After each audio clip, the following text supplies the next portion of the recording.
वृंदावन का निधिवन। वृंदा मतलब तुलसी और वन मतलब जंगल, और इसी तुलसी के वन को हम निधिवन के नाम से जानते हैं। निधिवन, जहां आज भी लोग ये मानते हैं कि श्री कृष्ण और राधा रानी जी हर रात यहाँ रासलीला करने आते हैं, और जो भी इनकी ये रासलीला देख ले वह मनुष्य जिंदा नहीं बचता। और इसी वजह से निधिवन की शाम की 7 बजे की आरती के बाद इस जंगल में कोई भी नहीं रहता, ना ही इंसान और ना ही जानवर। नमस्कार दोस्तों, ज्यादा प्रसिद्ध है तो हमारी ये वीडियो अंत तक देखना, और यदि आप नए हैं तो हमारा चैनल जरूर सब्सक्राइब करें। बस दबाइए लाल बटन और उसी के साथ दबाइए घंटे का निशान। नंबर 1, 6500 साल। ये जो बने हैं आप लोग देखें, इस वन का सबसे पहला नाम है वृंदावन। तो वृंदा तुलसी को बोलते हैं, वन जंगल को, तो नाम वृंदावन। आज से 6500 वर्ष पहले वृंदावन ऐसा 10 किलोमीटर का बन हुआ।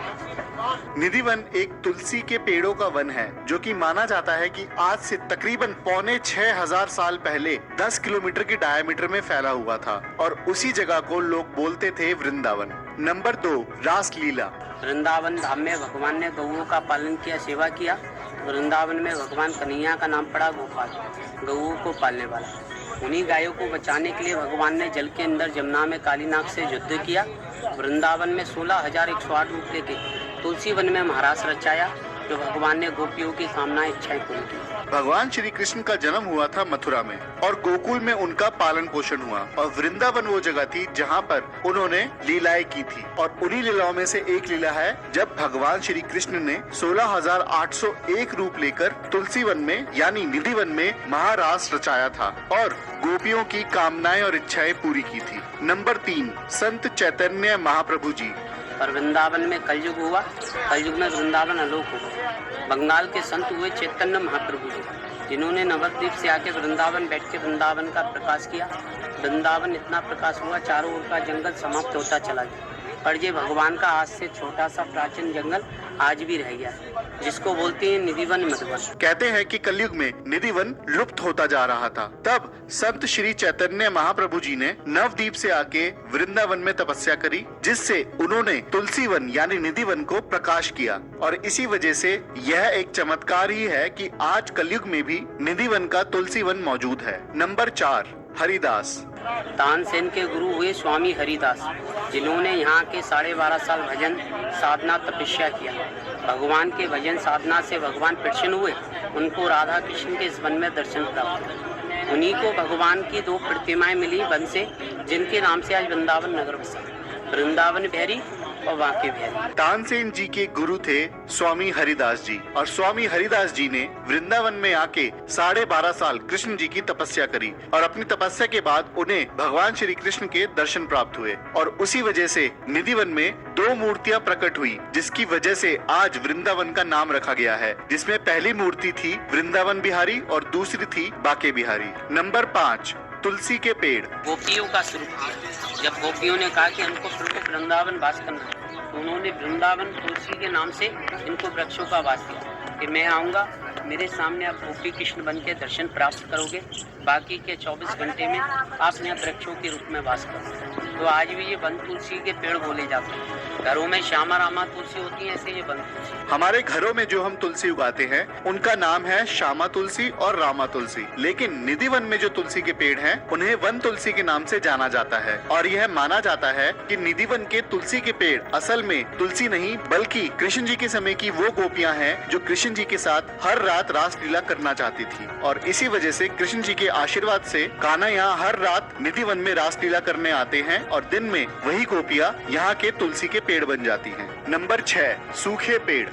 हर पेड़ों की खासियत है, ऊपर से आपको हरे भरे मिलेंगे, जड़ से नीचे टेढ़े मेढ़े सूखे झुके हुए मिलेंगे। सूखे क्यों हैं? क्योंकि ये वृद्ध हो चुके हैं, पर चमत्कार ये ऊपर से हरे भरे।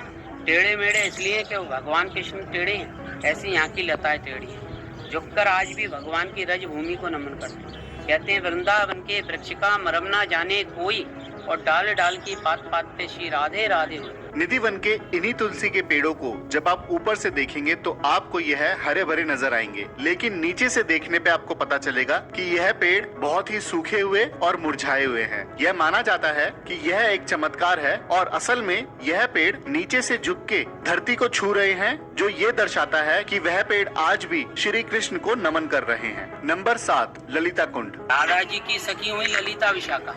महाराज करते समय जब पानी का प्यास लगा यमुना किनारे जाने नहीं। ललिता विशाखा सखियों को राधा जी ने मना किया, रात्रि में गंगा जमुना किसी को उठाया नहीं जाता। तो भगवान कृष्ण से राधा जी ने भूलकर बंसी से वन में गड्ढा खोद के पानी प्रकट करवाया, सखियों की प्यास बुझाई, इसको नाम पड़ गया ललिता कुंड। माना जाता है कि एक बार आधी रात को राधा जी की सहेलियों को प्यास लगी और वह यमुना नदी में पानी पीने चल दी। तब राधा जी ने उन्हें रोक के कहा कि रात को किसी नदी को जगाया नहीं जाता, और इसी वजह से कृष्ण जी ने जमीन से पानी निकाला और राधा जी की सहेलियों की प्यास बुझाई, और उसी जगह को आज हम निधिवन में ललिता कुंड के नाम से जानते हैं। नंबर 8, दो मूर्ति। भगवान के दर्शन प्राप्त किए तो उनको यहाँ पहली प्रतिमा बलराम जी की मिली, जो वन से प्रकट हुई, उनको बोला गया वृंदावन बिहारी। दूसरी भगवान कृष्ण की मूर्ति थी, उनका नाम था कुंज बिहारी। कलकत्ते के सेठ हुए हरगुलाल जी, अपार धन पैसा था, वृंदावन दर्शन करने आए, भगवान की कृपा हुई, संतान की प्राप्ति हुई, तो 1 किलोमीटर आगे मंदिर बनाया, कृष्ण की मूर्ति वहाँ विराजमान हुई, उधर बोला गया बांकी बिहारी। वन में बोलते थे कुंज बिहारी, बोलो कुंज बिहारी।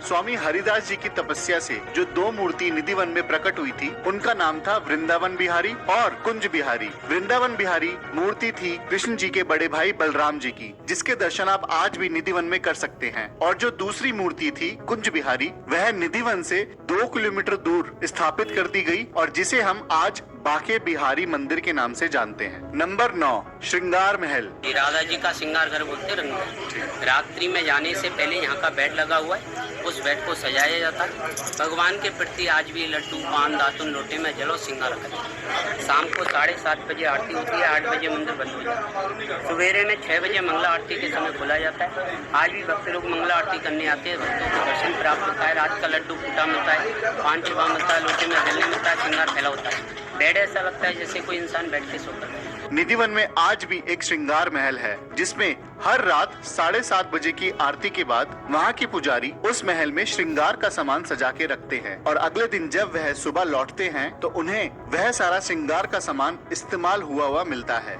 यही चमत्कार आज भी निधिवन में हर रोज होता है, जिसमें यह माना जाता है कि हर रात श्री कृष्ण और राधा रानी जी निधिवन आते हैं। नंबर 10, तुलसी के पत्ते हैं, वो कभी बाहर नहीं डाले जाते। अच्छा। यहाँ की झाड़ू सेवा करने वाली जो ब्रजवासी लेडीज होती है, माताएं होती हैं, वो झाड़ू सेवा करके पत्तों को यहीं झाड़ कर रख देती हैं। मेन मंदिर के लिए यहाँ की शाखाएं होती हैं, वो प्रसादी रूप के लिए चली जाती है बलराम जी के मंदिर।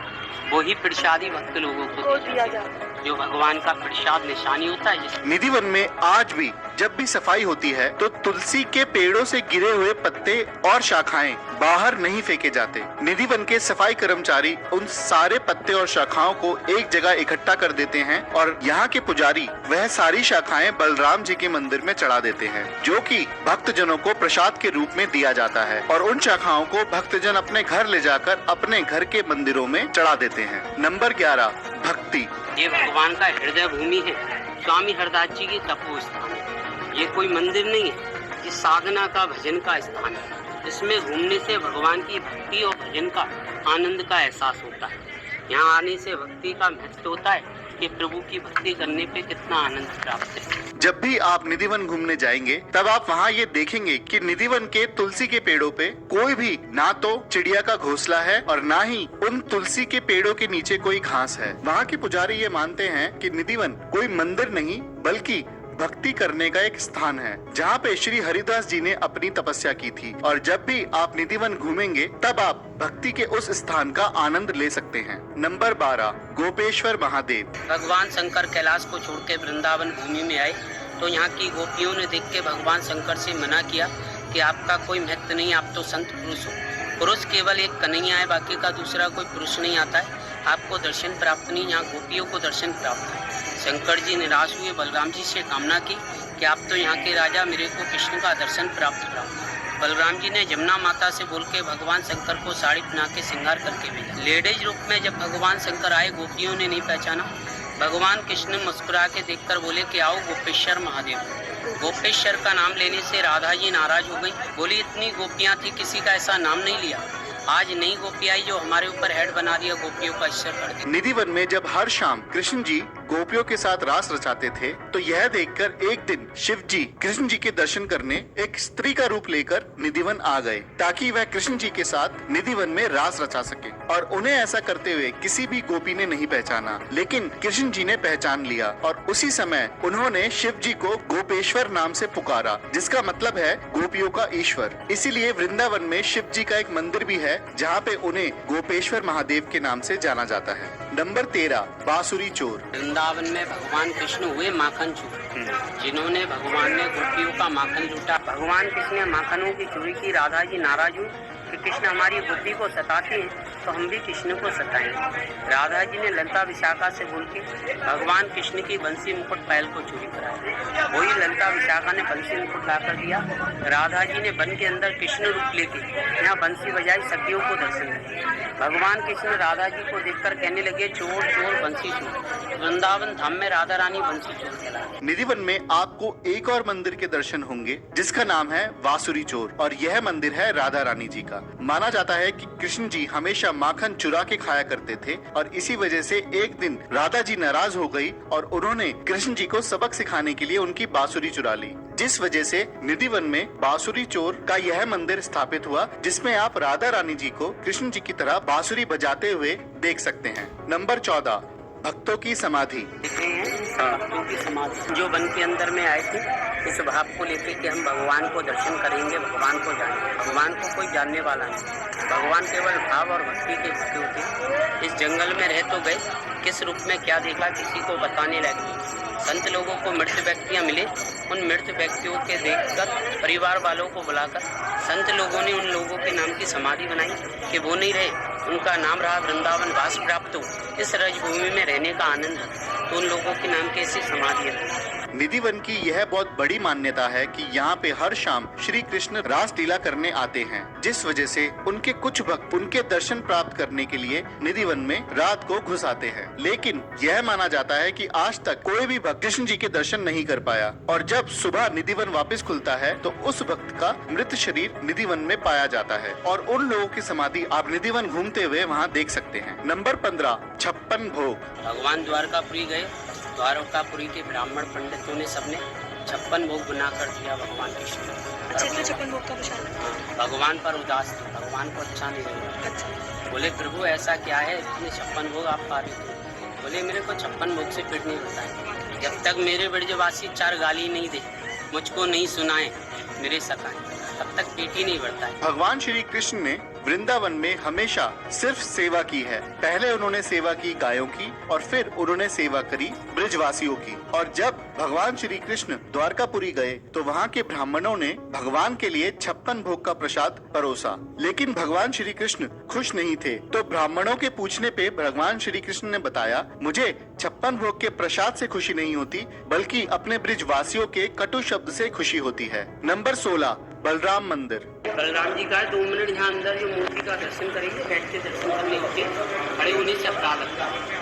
निधिवन के बगल में ही आपको मिलेगा बलराम मंदिर, जहाँ पे निधिवन में प्रकट हुई वृंदावन बिहारी यानी कि बलराम जी की मूर्ति के दर्शन आप कर सकते हैं। तो यह थे निधिवन के 16 रहस्य। हमें आशा है आपको ये वीडियो पसंद आई है। अगर पसंद आई है तो लाइक का बटन जरूर दबाएं, और यदि आप नए हैं तो हमारा चैनल जरूर सब्सक्राइब करें, बस दबाइए लाल बटन।